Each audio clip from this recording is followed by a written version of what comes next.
అందరికీ happy independence day. అందరికీ గణతంత్ర దినోత్సవ శుభాకాంక్షలు అనుకున్నంటే భయపడకండి. స్వాతంత్ర దినోత్సవ శుభాకాంక్షలు. తెలుగే కదా. సో ఎందుకు అనుకున్నంటే ఫస్ట్ ఆఫ్ ఆల్ చాలామంది కన్ఫ్యూజ్ అవుతున్నారు. స్వాతంత్ర దినోత్సవ శుభాకాంక్షలు. సో ఫస్ట్ లేడీస్, తర్వాత then I will next. Good morning leaders. నా పేరు పూర్ణిమ దాస్ ఉంది. నేను 5 years బిజినెస్ బిల్డ్ చేస్తున్నాము. ఫ్రెండ్స్, అందరికి Independence Day first of all శుభాకాంక్షలు. ఎందుకు అని అంటే దేశానికి స్వాతంత్రం వచ్చింది కరెక్టే, కానీ మా లైఫ్కి మేము స్వాతంత్రం తెచ్చుకున్న ఒక 5 years. 5 years మేము సాధించింది ఏంటి అంటే ఒక బెంచ్ గారు, ఒక బ్రీజర్ గారు, ఒక హౌస్, ఇంకా చాలా చాలా అంటే లేడీస్కి ఇష్టమైనది గోల్డ్. ఎప్పుడు కానీ అప్పుడు వెళ్ళి మనం గాజు షాప్ ఫ్యామిలీ స్టోర్లో ఎక్కడ గాజులు కొనుక్కుంటాము, అట్లా నేను బంగారు షాప్కి వెళ్ళి బంగారు కొనుక్కుంటున్నా. ఎందుకంటే లైఫ్ అంటే ఫ్రీడమ్ ఉందా లేదా మాకు. సో మా సార్కి ఒకప్పుడు బిజినెస్లో రాకముందు జాబ్ ఉండేది, ఉంది ఇప్పుడు కూడా. కానీ పక్కన వచ్చినప్పుడు ఇండిపెండెన్స్ డే వచ్చినప్పుడు సార్ ఎక్కడ ఉండేవాళ్ళని స్టేషన్లో ఉండేవాళ్ళు. ఇప్పుడు నా పక్కన ఉన్నారు.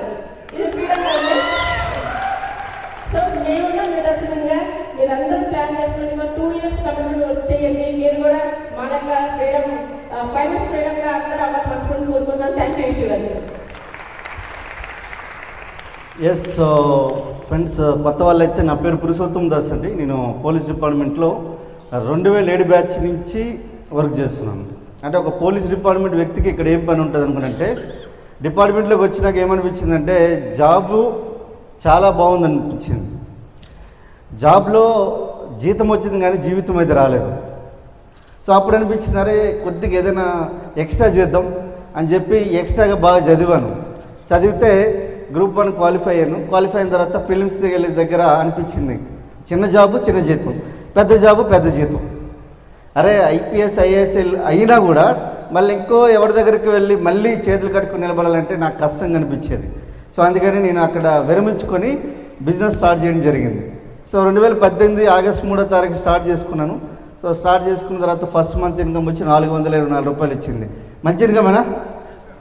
మంచి ఇన్కమే. ఎందుకంటే మా తాతలు ముత్తాతలు 100 సంవత్సరాల నుంచి సబ్బు షాంపూ పేస్ట్ ఎక్కడో కొన్నారు, ₹1 రాలే. కానీ పేస్ట్ మారిస్తే డబ్బులు వస్తున్నాయి. అరే ఎట్లా అబ్బానుకో చెప్పి నేను వాడుకున్నా. నాకు తెలిసిన ఒక ఫ్రెండ్కి చెప్తే 424 రూపాయలు వచ్చింది. 750 రూపాయలు ప్రోడక్ట్ అయితే ఫ్రీ వచ్చింది. తర్వాత 5 నెలల్లో 170 రూపాయలు రావడం జరిగింది. అలాగే 8వ నెలలో ఈ బిజినెస్ నుంచి లైఫ్ లాంగ్ కార్ ఫండ్ ద్వారా ఒక బ్రీజా కార్ తీసుకోవడం జరిగింది. దబాయించుకోవటానికి ఎట్లా కాదు, ఆ కారు కొనే టైంకి నేను కనీసం కారు డ్రైవింగ్ తెలీదు. ABC అనే ఉంటుందని కూడా తెలియదు నాకు. అంటే యాక్సిలరేటర్, బ్రేక్, క్లచ్ అనే ఉంటుందని కూడా తెలీదు. ఎక్కి కూర్చున్నా తొక్కినా ఎదురుగా ఉన్న కారు అప్పడం చిత్తు అయిపోయింది. సో సగం డ్యామేజ్ అయిపోయింది. 20 లక్షల రూపాయలు నాకు ఫైన్ వేసింది ఆమె. ఇట్లా కాదులేని చెప్పి ఆమె ఎట్లనో అట్లా ఒక 500 రూపాయలు ఫైన్ కట్టేసి వచ్చేసిన. హైకోర్టు అడ్వకేట్ కాబట్టి మా మీద మర్డర్ కేసు పెట్టింది ఆమె, అటెంప్ట్ మర్డర్. మీకు తెలుసు కదా, నేను పోలీస్ ఆఫీసర్ కాబట్టి నేను అంత సునామీ వచ్చినా కూల్గా ఉంటాను నేను. సో కాబట్టి ఏం కాలే. తర్వాత 36 నెలల్లో ఈ బిజినెస్ నుంచి మెర్సిడీస్ బెంజ్ తీసుకోవడం జరిగింది. సో చూడండి, మెర్సిడీస్ బెంజ్ ఒక కానిస్టేబుల్గా ఉన్న వ్యక్తి మెర్సిడీస్ బెంజ్ కొంటుండంటే ఇక్కడున్న ప్రతి ఒక్కరూ కొనొచ్చు. కానీ విషయం ఏంటంటే అది నమ్మాలి, ఇది నాదే అని ఎప్పుడైతే మీరు నమ్మగలుగుతారో ఆ రోజుని స్టార్ట్ అవుతుంది. ఎలా నమ్ముతారు, ఎలా నమ్మలేరు అనుకో చెప్పి నీకు చిన్న కథ చెప్తా చూడండి. చాణక్యుడు ఐడియా ఉందా?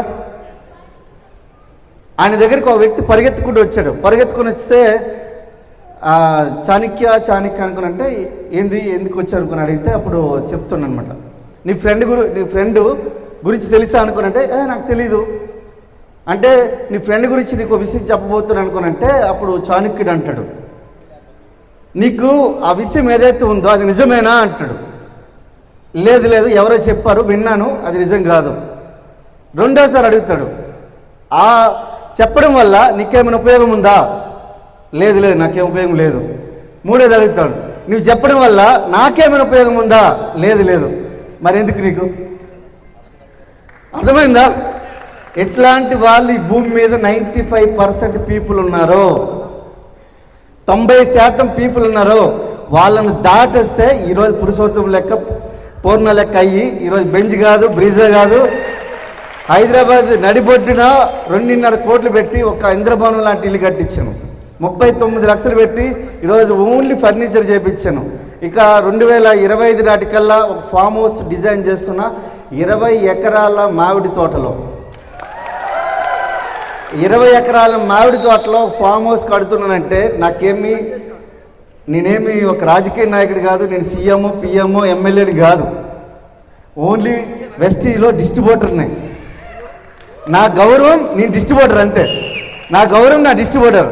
సో మీ దగ్గర కూడా అదే అవకాశం వచ్చింది. ఈరోజు సురేష్ గారు కానీ ఉపేంద్ర గారు కానీ చెప్పిన ప్లాన్ ఏదైతే ఉందో జస్ట్ ఒడిసి పట్టుకోండి. మీకు ఒక చిన్న దీపం ఇక్కడ వెలిగి ఉన్నది. ఇక్కడ వాళ్ళు చెప్పిన తర్వాత ఒక దీపం ఇక్కడ వెలిగి ఉంది. ఆ దీపాన్ని ఒక 2 సంవత్సరాలు కాపాడుకుంటే మా లెక్క కూడా మీరు కూడా జ్యోతిర్ లెక్క వస్తారు. So thank you very much and back to the next leader. Thank you.